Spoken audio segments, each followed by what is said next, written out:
그 후, 오늘도 여느 때처럼 나는 본능이 시키는 대로 움직인다. 오후 늦게 일어나 시간도 확인하지 않고서 집에서 입었던 차림새를 그대로 유지한 채로 말이다. 해진 러닝 위에 대충 헐어빠진 남방을 풀어 해친 채로 걸치고서 머리도 감지 않은 채로 돈을 끌어 나간다. 그래, 이젠 사채업자들조차도 내게 돈을 잘 빌려주지 않으려고 한다. 왜냐하면 나는 정말로 완벽한 개털이기 때문이지. 그래서 한참 동안 나는 돈을 빌리지 못하고 있었다. 그렇게 다시 빚을 지고서 나는 다시 해질녘이 되었을 즈음 다시 불법 도박판에 끼어들어 전 재산을 건다. 문득 떠오르는군. 오늘 돈을 빌려준 그 사람은 아주 젊은 청년이었다.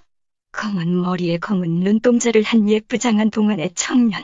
그가 키가 작았더라면 아마도 소년으로 보였을 정도로 매우 젊어 보였던 그 청년은 아무런 의심 없이 선뜻 돈을 내어줬다. 한심한 녀석. 나는 아마도 너에게 돈을 갚지 않을 것이다. 그래, 못하는 것이 아니라 갚지 않는다는 것이다. 왜냐하면 계약서도 쓰지 않았는데다 아는 거라곤 그 청년의 얼굴뿐이었기 때문이지. 세상에 그런 바보 창치가 어디 있겠는가. 그저 돈에 대한 관념이 전혀 없는 어리숙한 녀석임이 틀림없었다. 불쌍한 녀석. 쯧쯧. 측은지심이 들지만 나란 존재는 이미 양심 따위는 개나 줘버린 지가 한참인 사람이었다.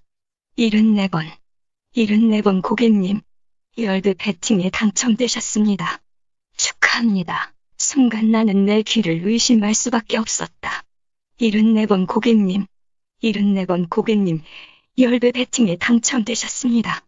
축하합니다. 행운이 2배로 뛰는군. 그 멍청한 자식의 돈을 공짜로 얻은 것도 모자라서 열배 베팅에 낙찰되다니. 자, 이제 본능에 나를 더 맡긴다. 그래, 매번 이렇게 해서 나는 수많은 기회들을 송두리째 잃었었지. 하지만 나는 언제나 멈추지 못했다. 여태까지 잃은 그 모든 것을 이번에 되찾아야만 했기 때문이다. 그동안의 마음고생과 몸을 쓰고서 걸어다녔던 그 비용까지도 다. 당연하게도 나는 다시 베팅을 한다. 그리고 룰렛은 굴러간다. 1, 2, 3, 4, 5, 다 잃을 줄 알았는데 다시 한번 당첨되었다. 오늘은 정말이지 운수가 좋은 날이다. 정말로 여태껏 도박장을 굴러다니며 쓴 원금과 고생 한갖 모두를 네 손에 거머쥐게 될 줄이야. 이젠 내게 남은 것은 어서 빨리 이 도박장을 영원히 벗어나서 내 남은 여생을 아주 즐겁고 편안하게 보낼 일만 남은 것이다. 빚쟁이들을 모두 따돌리고서 내 소재를 알 수 있는 가족들과는 영영연을 끊으면서 말이다. 이제부터 이 졸부초찬열의 시대가 열리는 거야. 나는 무지막지하게 날뛰는 심장을 진정시키려고 애쓰면서 그 돈을 찾았다. 그리고 최대한 태연하게 탈의실에 가서 아무도 없는 것을 확인한 뒤 나의 초라한 그 스릴이 전혀 없었던 해진 가방에 그 돈들을 옮겨 넣는다. 바깥에 저 하늘을 바라보니 비가 그친 지 얼마 되지 않아 새까만 하늘은 불길하게 별빛을 가리며 천천히 이동하는 구름들이 보인다.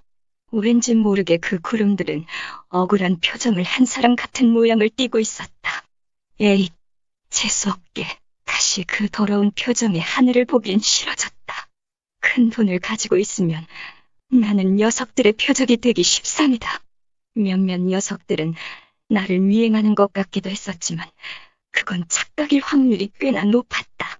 왜냐하면 저 도박장의 클라이언트는 들어올 때 숫자를 받고 그 숫자가 몇 번인지는 본인만 알 수 있을 정도로 굉장히 치밀한 보안 시스템을 자랑하기 때문이다. 거기다가 도박장을 나가는 모두에게 보안 가방을 제공한다. 그렇다. 누가 돈을 땄는지는 오로지 그 회사의 직원들만 알고 있게 되는 것이다. 불길한 느낌이 계속해서 든다. 왜냐하면 나는 큰 돈을 가지고 있으니까. 불길한 느낌이 계속해서 든다. 왜냐하면 계속해서 알 수 없는 무언가의 싸늘한 시선이 이 어두운 밤길 속에서 내 등골 뒤를 차가운 바늘로 콕콕 찌르는 느낌이 들고 있기 때문이다. 불현듯 떠오른 것이 있었다. 이곳을 벗어나려면 산길을 지나야만 한다. 그래, 이곳은 꽤나 변두리에 위치한 장소이기 때문에 산길에는 개투도 인적도 없다. 아니, 오히려 그쪽이 더 안전할 수 있다. 아니, 오히려 그쪽이 더 위험할 수도 있다. 왜냐하면 야행성 짐승들과 몬스터들이 출몰하기 때문이다.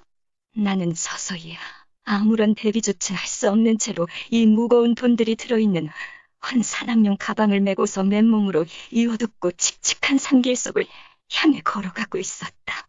마치 귀신이라도 튀어나올 것 같은 느낌의 산이로군. 여태 이곳을 빈털터리인 채로 다녔던 나는 문득 그런 생각을 하게 되었다. 을신연스럽게도 여우가 마른 목소리로 울어댄다. 늑대 울음소리도 스산하게 울려 퍼진다. 밤이 되면 이런 나무들도 싸늘하고 무섭게 보이기 마련이다. 빨리 지나가야 한다. 그렇게 정신없이 걷고 또 걸었던 나는 스스로 깨닫게 된다. 길을 잃었다는 것을 말이다. 순간 시야에 검은 티셔츠를 입은 창백한 인형이 저기 있는 저 공동묘지에서 나를 바라보고 있다는 것을 느꼈다. 그는 날 바라보고 있었다. 이 시간대에 무슨 일로 사람이 여기에 있을 수 있는 거지? 아무리 생각해도 상식적으로 이해가 되지 않는다. 설마 귀신인가? 귀신과 눈이 마주치면 그것은 자신을 본 것을 알고 쫓아온다는 말이 급격스럽게 떠올랐다. 내 심장은 굉장한 두려움을 느끼고서 동요하기 시작했다. 그것은 그런 것 따윈 상관하지도 않은 채로 고개를 떨군다. 귀신이 아닌 것 같다. 나는 고개를 저어본 뒤 다시 그 자리를 봤다. 사라졌다. 나는 거기서 얼어붙을 수밖에 없었다.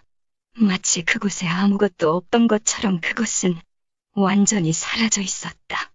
한참을 나는 서서 그곳을 다시 보고 또 봤다. 이 미친놈아, 이 상황에서 이런 헛개비를 보면 어쩌잔 말이냐. 그래, 사람 피부가 창백할 수도 있지. 그래, 사람이 이 시간에 공동묘지에 서 있을 수도 있지. 그건 헛개비였을 것이다. 헛개비일 거라고. 그렇게 믿으면서 나는 다시 내 인생을 새로이 시작하기 위해 걷기 시작한다. 일단은 묘지를 피해서 가는 것이 좋을 것 같았다. 아주 지극히 본능적으로 그것은 느껴졌다. 그리고 나도 모르게 그곳을 비껴가며 그 공동묘지를 찬찬히 바라보게 되었다. 끔찍한 무언가라도 숨어 있을 것만 같아서. 아까 그것이 쪼그려 앉아 나를 뚫어져라 쳐다보고 있을 것만 같아서.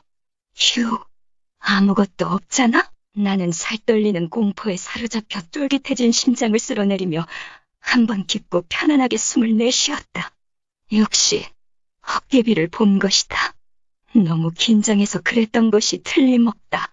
그렇게 나는 다시 고개를 앞으로 돌렸다. 핏줄이 올라있는 채로 커다랗게 떠져 있는 눈꼬리가 올라가 있는 눈, 그리고 완전히 풀려있는 동공이 내 눈에 띄었다. 그 아래로 늘어져 내린 푸른 빛깔의 다크서클. 도저히 인간 같지가 않은 느낌을 주는 굉장히 창백한 피부를 한 그는 소름 끼치게 올라간 입꼬리를 부각시키며 내 앞에 서서 소리 없이 낄낄대는 듯한 느낌을 주며 얼어붙어 버린 나에게 작게 속삭이듯이 말한다. 그렇지, 나는 아무런 비명조차 지를 수 없었다. 완전히 경직되어버린 내 몸을 억지로 움직이려 애써봤지만 그럴 수 없었다. 피리리리리, 피리리리리리. 그 후 아마도 나는 굉장히 피곤해지던 표정으로 이 휴대폰을 쥐었을 것이다. 그리고 굉장히 삐걱거리는 몸을 천천히 움직여 그 전화벨 소리를 낸 자에게 응답을 한다. 어우, 팀장님, 무슨 일이시죠? 간만에 푹 자는가 했는데 시간을 보니 겨우 2시간밖에 못 잤군. 진아양, 이제야 쉬게 되었을 텐데 미안하네. 이번에 온 신임 녀석이 이번 사건을 보고 전출 신청을 해버려서. 그래, 그렇겠지. 어리숙한 표정을 하고서 내게 인사를 건네던 그 녀석의 표정이 생각나는군. 굉장히 또렷하게 말이다. 그 녀석이 볼먹을 일이란 것은 시체를 봤다는 것이겠지.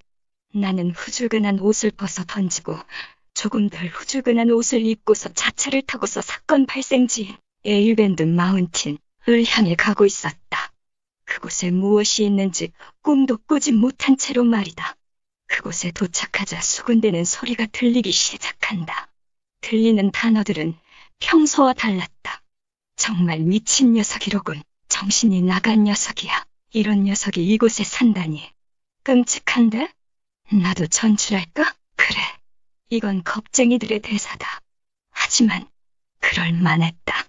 가죽이 완전히 벗겨져 신원 미상인 이 남자는 내장을 목에 두른 채 갈비뼈를 훤히 드러내고서 팔자 주름 안의 피부는 완전히 뜯겨져 나가 이빨을 볼썽사납게 드러낸 채로 피눈물을 흘리며 하늘을 바라보고 있었다.